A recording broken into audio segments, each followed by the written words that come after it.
سب سے پہلے سبسکرائب کریں اور بیل آئیکن دبانا نہ بھولیں۔ Thank you for watching. بسم اللہ الرحمن الرحیم۔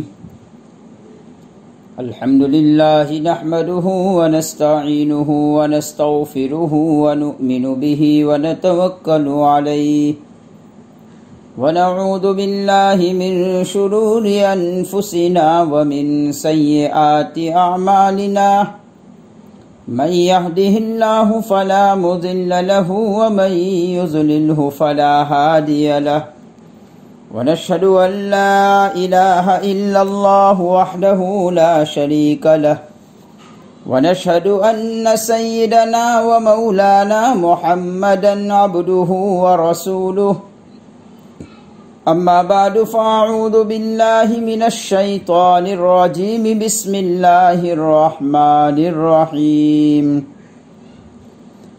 نبي عبادي أني أنا الغفور الرحيم وأن عذابي هو العذاب الأليم صدق الله مولانا العظيم وصدق رسوله النبي الكريم ونحن على ذلك لمن الشاهدين والشاكرين والحمد لله رب العالمين۔ معزز حضرات، میں آپ حضرات کے سامنے رمضان المبارک کے مخصوص اعمال کا ذکر کر رہا تھا، اور اسی کی مناسبت سے میں نے آپ حضرات کے سامنے کلمہ طیبہ کے ذکر کی اہمیت کو پیش کیا، اور اسی کے ساتھ ساتھ گزشتہ کل کی مجلس میں نے آپ لوگوں کو اس بات کی طرف متوجہ کیا کہ آدمی کو اوقات میں پڑھی جانے والی دعاؤں کا بھی لحاظ کرنا چاہیے۔ اللہ کے نبی علیہ السلام نے فرمایا کہ رمضان المبارک کے مخصوص اعمال میں سے ایک عمل ہے استغفار کرنا۔ استغفار یعنی اللہ سے معافی تلافی کرنا۔ نبی اکرم صلی اللہ علیہ وسلم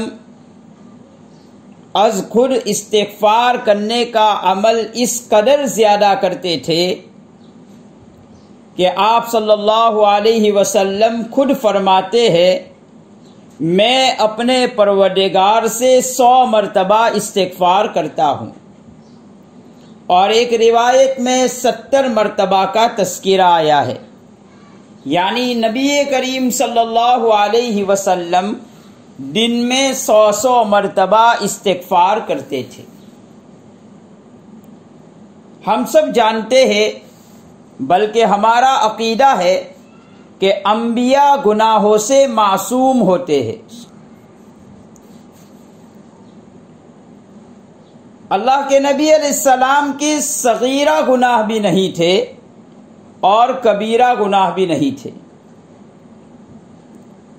نبوت سے پہلے کا بھی کوئی گناہ نہیں، اور نبوت کے بعد کا بھی کوئی گناہ نہیں، اور اگر کچھ چوک ہو بھی گئی تو اللہ تعالیٰ نے اعلان کر دیا ہم نے تمہارے سارے گناہ معاف کر دیے، پھر بھی اس قدر استغفار کیوں کر رہے ہیں؟ اس کا جواب ظاہر ہے، امت کو سمجھایا جا رہا ہے کہ تمہیں استغفار کی بڑی ضرورت ہے، تم کثرت سے استغفار کیا کرو۔ میں نے جو آیت کریمہ اس وقت تلاوت کی، اس میں بھی یہی کہا جا رہا ہے، اے نبی جی آپ کہہ دو میرے بندوں کو کہ میں غفور الرحیم ہوں، یعنی میں بہت بخشنے والا ہوں، بہت رحم کرنے والا ہوں۔ اور ساتھ میں یہ بھی کہا وَأَنَّ عَذَابِي هُوَ الْعَذَابُ الْأَلِيمُ، اے نبی ساتھ میں یہ بھی خبر دے دو میری سزا بھی بڑی سخت سزا ہے، بے شک میرا عذاب بہت دردناک عذاب ہے۔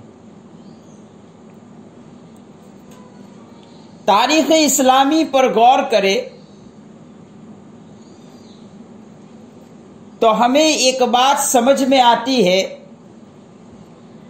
کہ اللہ تعالی نے اپنا تعارف اور بندوں کو اپنی پہچان کروانے کے لیے بیچ میں انبیاء کا سلسلہ جاری فرمایا۔ یکے بعد دیگرے انبیاء آتے رہے اور اپنی اپنی مخلوق کو اپنی امت کو خالق سے جوڑنے کا کام کرتے رہے، اللہ سے جوڑنے کا کام کرتے رہے۔ اور تاریخ شاہد ہے جن امتوں کو انبیاء کے ذریعے سے اللہ کا تعارف ہوا وہ برحق ہوا، اور جن لوگوں نے اللہ کو اپنے عقل کے بلبوتے پر سمجھنا چاہا، اپنی فہم اور فراست سے سمجھنا چاہا، وہ اللہ کے باب میں نت نئے سوالات اپنے دماغوں میں لے کر پھرنے لگے، خود بھی گمراہ ہوئے اور دوسروں کو بھی گمراہ کیا۔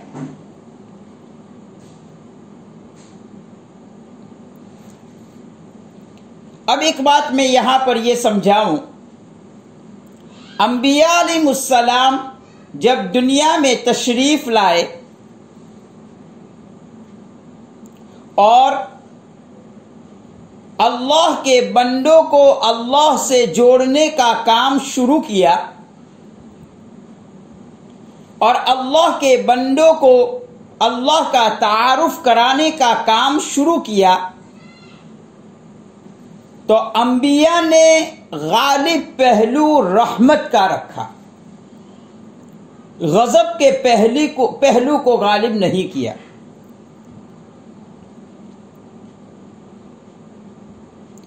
زیادہ تر حصہ ان کے تعارف میں اللہ کی رحمت کا ہے۔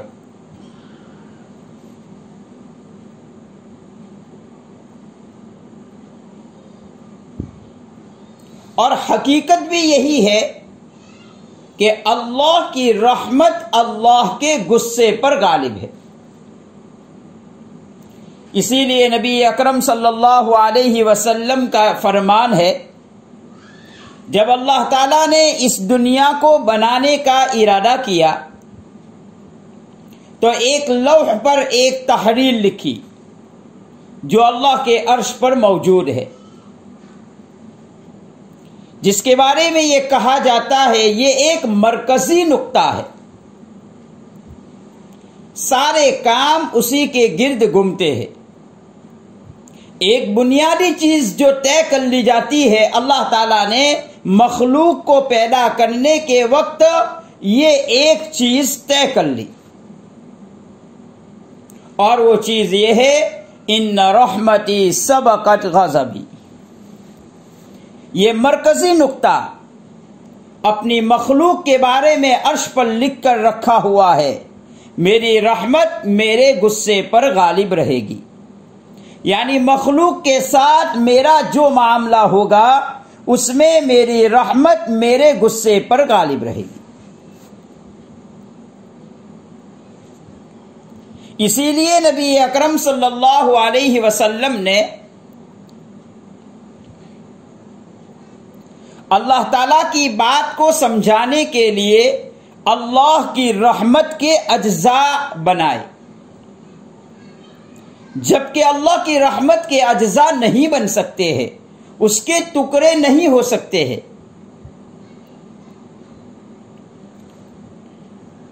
ہماری زبان میں ہم کو سمجھانے کے لیے نبی اکرم صلی اللہ علیہ وسلم نے یوں سمجھایا، اللہ تعالیٰ نے اپنی رحمت کو 100 حصوں میں تقسیم کیا، ان میں سے ایک حصہ یعنی اپنی رحمت کا 100واں حصہ اللہ تعالیٰ نے ساری مخلوق میں تقسیم کیا. جانوروں میں بھی وہ حصہ ہے، پرندوں میں بھی وہ حصہ ہے، درندوں میں بھی وہ حصہ ہے، انسانوں میں بھی وہ حصہ ہے، اور فرشتوں میں بھی وہ حصہ ہے. اپنی رحمت کے 100ویں حصے کو تقسیم کیا، اور اس رحمت کی وجہ سے جانور بھی اپنے بچوں کے ساتھ پیار کرتے ہیں، پرندے بھی اپنے بچوں کے ساتھ پیار کرتے ہیں، درندے اور چوپائے بھی پیار کرتے ہیں، انسان بھی ایک دوسرے کے ساتھ پیار کرتے ہیں، اور ساری مخلوق میں اللہ کی رحمت کا 100واں حصہ تقسیم ہوا ہے، اور سب ایک دوسرے کے ساتھ پیار و محبت والا معاملہ کرتے ہیں.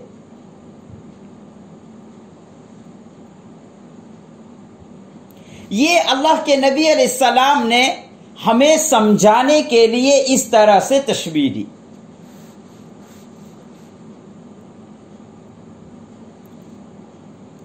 تو بہرحال انبیاء نے جو تعارف کرایا اس میں غالب پہلو یہ رحمت ہی کا رکھا، اور حقیقت بھی یہی ہے کہ اللہ کی رحمت اللہ کے غضب پر غالب ہے.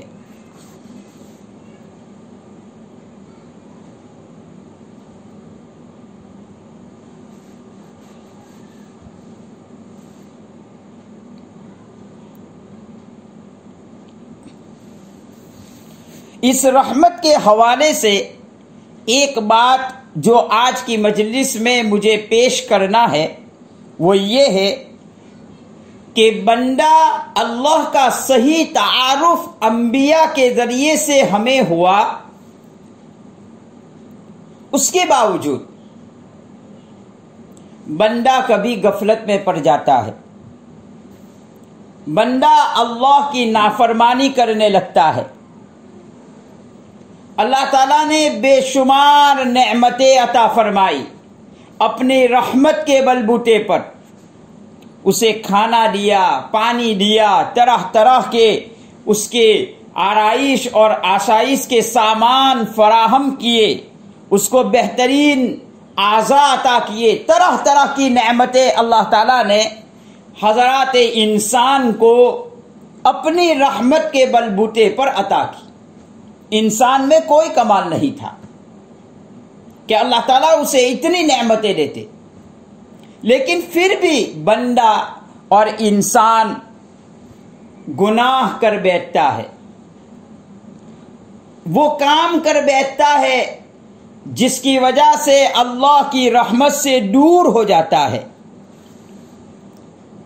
جس کی وجہ سے اللہ کی ناراضگی لے لیتا ہے، اور بندے سے اللہ ناراض ہو جاتے ہیں.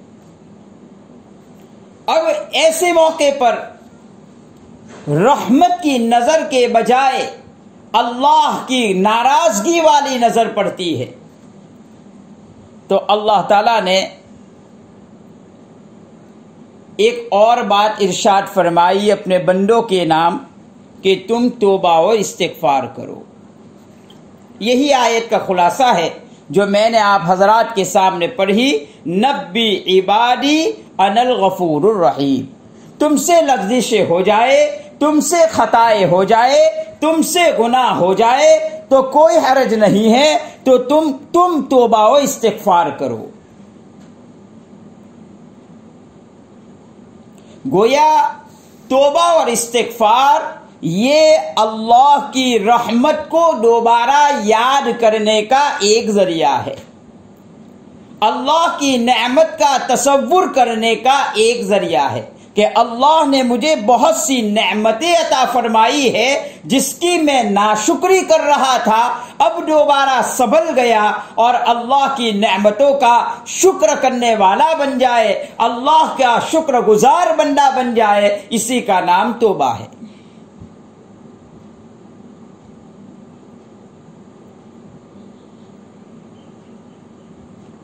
تو بندے کو ہر وقت اپنے گناہوں پر نادم ہو کر توبہ اور استغفار کا اہتمام کرنا چاہیے۔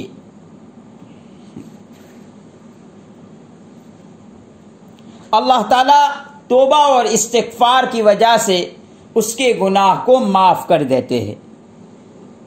انبیاء نے جہاں اللہ کا تعارف کرایا وہاں پر یہ بات بھی انبیاء علیہ السلام نے بتلائی کہ ہر نبی نے اپنے مخاطبین سے یہی کہا کہ تم اپنے پروردگار سے استغفار کر لو جو کہ غفور الرحیم ہے، اس سے توبہ کرو۔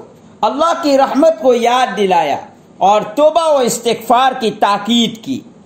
سورہ نوح میں حضرت نوح علیہ السلام کے تذکرے میں ہے استغفروا ربکم انہ کان غفارا۔ سورہ مزمل کے آخر میں بھی استغفار کرو، اللہ تعالیٰ غفور الرحیم ہے، اس بات کی تلقین فرمائی گئی۔ توبہ اور استغفار کی حقیقت کیا ہے؟ محققین نے لکھا ہے استغفار کا لفظ بول کر اللہ سے معافی مانگنا ہے۔ توبہ یہ قلب اور دل کی ایک صفت ہے، اس کا مطلب ہے اللہ کی طرف رجوع کرنا۔ اصل جب بندہ اللہ کی نعمتوں کا تصور نہیں کر سکتا اور اللہ کی نعمتوں کو استعمال کرنے کے باوجود وہ اللہ کی نافرمانی کرنے لگتا ہے تو اسے یہ تریاق دیا کہ وہ توبہ کے ذریعے سے اپنے مولا کے ساتھ اپنے تعلقات کو دوبارہ مضبوط کر لے۔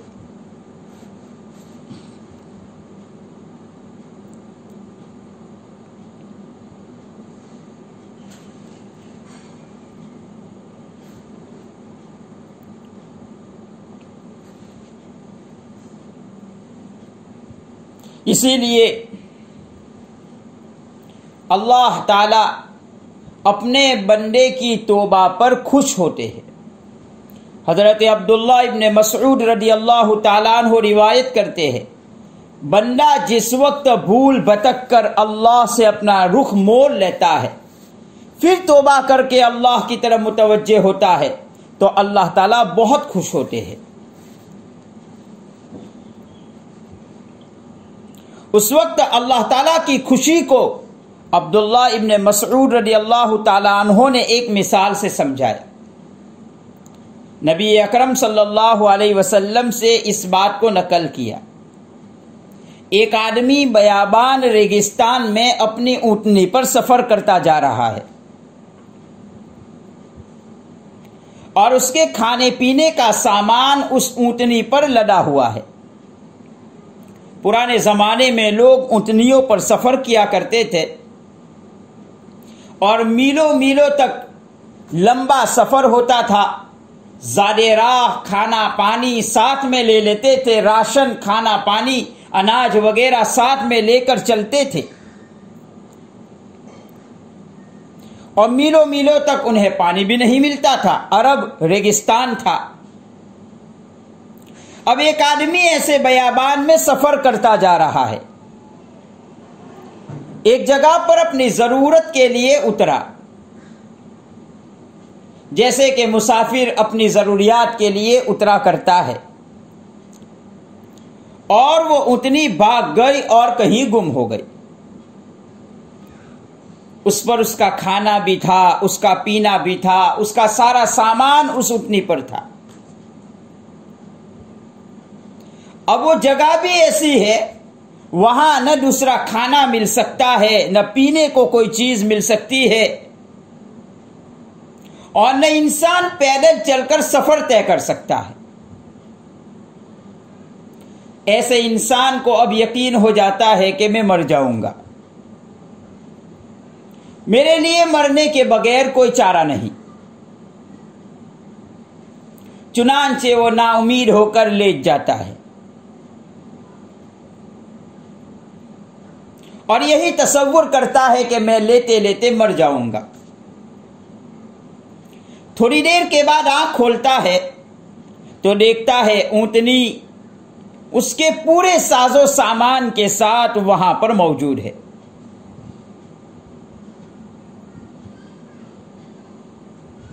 اب یوں سمجھو کہ وہ آدمی تو مر کر دوبارہ زندہ ہوا ہے، اس کا تو تصور ہی ختم ہو گیا تھا کہ اب میری زندگی بچے گی.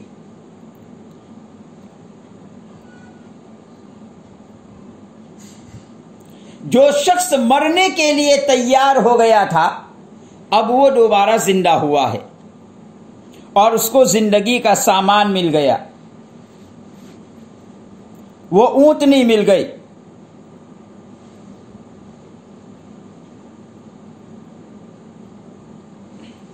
اور اس کا سارا سامان مل گیا.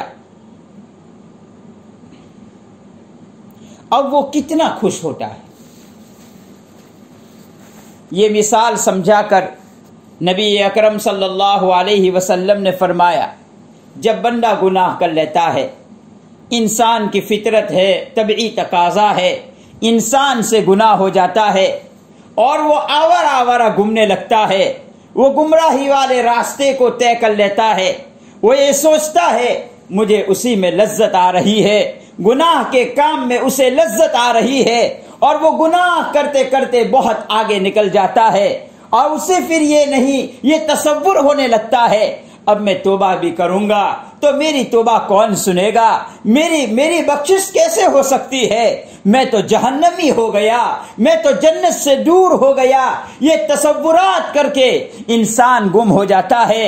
پھر کبھی اسے اپنے مولا کی یاد آ جاتی ہے اور وہ اللہ کے دربار میں آتا ہے، دو آنکھوں سے آنسو نکالتا ہے اور اللہ سے کہتا ہے، اللہ میں تو چلا ہی گیا تھا، میں نے سوچ لیا تھا میری بخشش نہیں ہو سکتی ہے، میرے گناہ بہت ہو گئے تھے، میں نے تیری لاپرواہی میں زندگی گزاری، میں نے تیرے احکام کو توڑ کر زندگی گزاری، میں نے تو سب کچھ چھوڑ دیا تھا، تیری نعمتوں کا تصور میری زندگی سے ختم ہو گیا تھا. اللہ میں ناامید ہو گیا تھا لیکن کسی نے مجھے سمجھایا اس در پر جا کر معافی مانگ لو، اللہ تمہیں معاف کر دیں گے. اللہ میں آ گیا ہوں، زندگی بھر کے گناہوں کو لے کر میں آ گیا ہوں، میں نے یہ گناہ بھی کیا ہے، میں نے وہ گناہ بھی کیا ہے، میں نے فلاں گناہ بھی کیا ہے، اللہ میں تجھ سے امیدوار ہوں تو میرے گناہ کو معاف کر دے. اللہ اس بندے کی توبہ کو قبول کر لیتے ہیں اور اسے اسی طرح سے معاف کر دیتے ہیں، اسے اسی طرح سے خوش کر دیتے ہیں جیسے کہ وہ انسان جو نیم مردہ ہو گیا تھا، جو اپنے آپ کو مردہ تصور کرتا تھا، لیکن اس کے سامنے، اس کی آنکھوں کے سامنے اس کی اونٹنی آ جاتی ہے، اس کا سامان آ جاتا ہے جو اس کا مطلوب اور مقصود تھا. اور وہ جس قدر خوش ہوتا تھا اسی قدر اللہ اپنے اس گنہگار بندے کو خوش کر دیتے ہیں. یہ ہے توبہ کی حقیقت. توبہ یہ تو گناہوں کے تریاق ہی کے لیے اللہ نے بنایا ہے، اس لیے ہمیں چاہیے توبہ اور استغفار کرتے رہے. توبہ اور استغفار کا دروازہ یہ ہر وقت کھلا ہے جب تک کہ گھرگھرا کی کیفیت طاری نہ ہو جائے، یعنی سانس اکھڑنے لگتا ہے، عالم آخرت اس کے اوپر منکشف ہو جاتا ہے، دنیا سے جانا یقینی ہو جاتا ہے، پھر وہ توبہ کرتا ہے تو اس کی توبہ قبول نہیں ہوتی ہے. اس سے پہلے اللہ تعالیٰ نے انسانوں کو موقع دیا ہے کہ انسان اپنے پروردگار سے توبہ اور استغفار کر لے.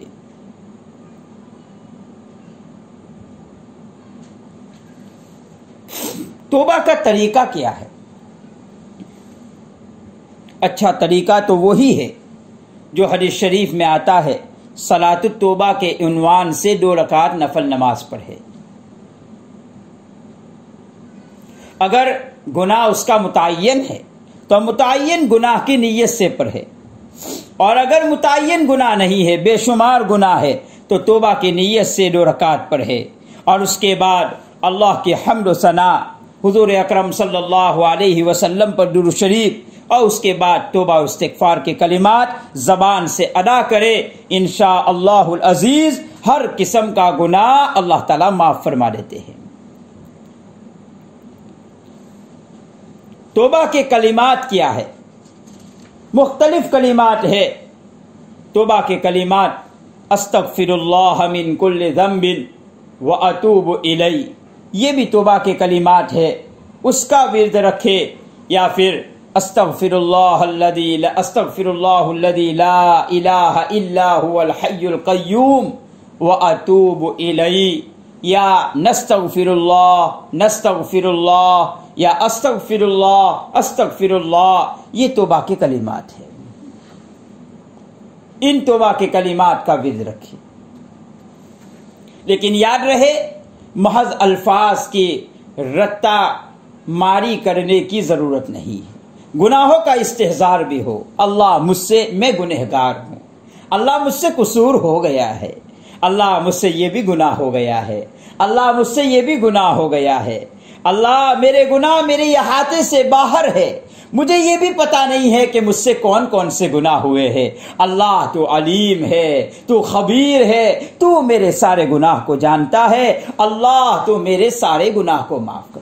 اس تصور کے ساتھ آدمی توبہ اور استغفار کرے تو اللہ تعالیٰ انسان کے اور بندے کے گناہوں کو معاف کر دیتے ہیں۔ دیکھو رمضان مبارک میں اللہ تعالیٰ یہی چاہتے ہیں کہ اللہ میرے بندے بخشش سے محروم نہ رہے۔ جس طریقے سے نبی اکرم صلی اللہ علیہ وسلم کی ایک صفت بیان کی جاتی ہے، کان رسول اللہ صلی اللہ علیہ وسلم اجود الناس، آپ صلی اللہ علیہ وسلم کے متعلق آتا ہے کہ آپ خوب سخاوت کرنے والے تھے۔ پھر نبی اکرم صلی اللہ علیہ وسلم کی سخاوت کا حال رمضان میں اور بڑھ جاتا ہے، ہوا کی طرح آپ سخاوت فرماتے تھے۔ ہوا سے صحابہ نے تشبیہ کیوں دی؟ جب ہوا آتی ہے تو سب کو پہنچتی ہے، اپنے کو بھی پہنچتی ہے، پرایوں کو بھی پہنچتی ہے۔ نبی اکرم صلی اللہ علیہ وسلم کی سخاوت کا حال رمضان مبارک میں ایسا ہی تھا، اپنوں تک بھی پہنچتی تھی، غیروں تک بھی پہنچتی تھی۔ یہیں سے معلوم ہوا رمضان میں کھل کر سخاوت کرنا چاہیے، اپنا ہو یا پرایا، دشمنی نہ دیکھو، مستحق سمجھو، مستحق ہے یا نہیں اس کو دیکھو۔ اگر مستحق ہے تو اپنے مال کے ذریعے سے، زکوٰۃ کے ذریعے سے، صدقات کے ذریعے سے، فطرات کے ذریعے سے ان کا تعاون کرو۔ تو نبی اکرم صلی اللہ علیہ وسلم کی سخاوت ہوا سے بھی زیادہ تیز اور زیادہ ہو جاتی تھی۔ یہ سخاوت کی بات میں نے اس لیے پیش کی کہ جب اللہ کے نبی علیہ السلام کی سخاوت کا یہ حال ہے تو اللہ کی سخاوت کا کیا حال ہوگا۔ اللہ یہی چاہتے ہیں، رمضان مبارک کے مہینے میں ہر بندے کو معاف کرنا چاہتے ہیں، بخشش کرنا چاہتے ہیں، بس ضرورت اس بات کی ہے بندہ اللہ کی طرف رجوع کر لے۔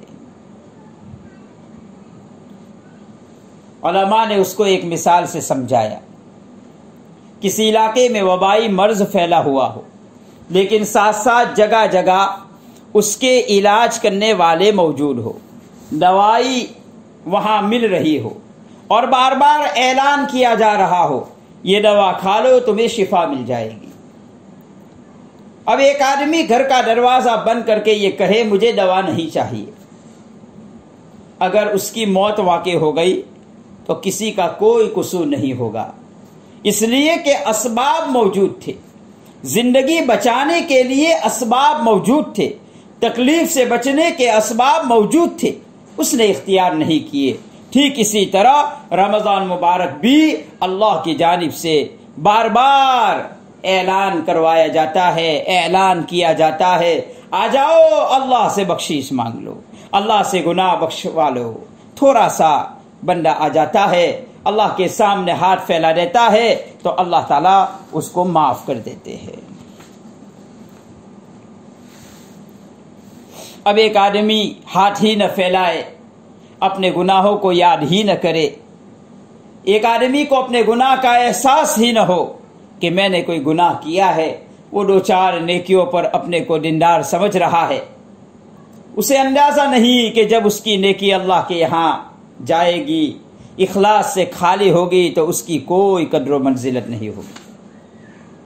تو میرے بھائیوں، توبہ اور استغفار کا خاص طور پر اہتمام کرے۔ اللہ کو بھی یہی مطلوب اور مقصود ہے کہ بندہ اپنے پروردگار سے معافی تلافی کرتا رہے اور اپنے گناہوں کو بخشوائے۔ رمضان مبارک میں نبی اکرم صلی اللہ علیہ وسلم کے فرمان کے مطابق آدمی کو کثرت سے استغفار کا اہتمام کرنا چاہیے تاکہ اللہ تعالیٰ اس کی بخشش کر دے۔ اللہ تعالیٰ اس خاص عمل پر بھی ہمیں توجہ دینے کی توفیق عطا فرمائے اور ہمیں کثرت سے استغفار کرنے والے بندوں میں شامل فرمائے۔ کا استغفار بھی دلجوئی کے ساتھ ہو، یکسوئی کے ساتھ ہو، گناہوں کے استحضار کے ساتھ ہو۔ اللہ ایسی توفیق مجھے بھی عطا فرمائے، آپ سبھی حضرات کو عطا فرمائے۔ وآخر دعوانا ان الحمد للہ رب العالمین۔